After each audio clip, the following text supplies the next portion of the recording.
ভাই অবস্থা খুব খারাপ ভাই, মাঠের পরিস্থিতি খুব খারাপ। দেখেন ধানের জমিতে পানি উঠে গেছে, বিশাল অবস্থা, শুধু পানি আর পানি ভাই রে ভাই। গৃহস্থতে ধান নষ্ট হয়ে গেছে দেখেন।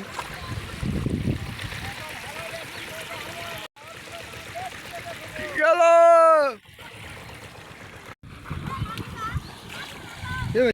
কি অবস্থা ভাই, দেখেন করুণ অবস্থা, দেখেন দেখেন।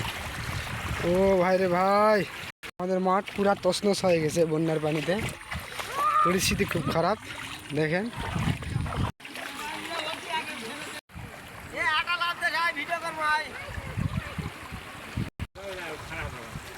খারাপ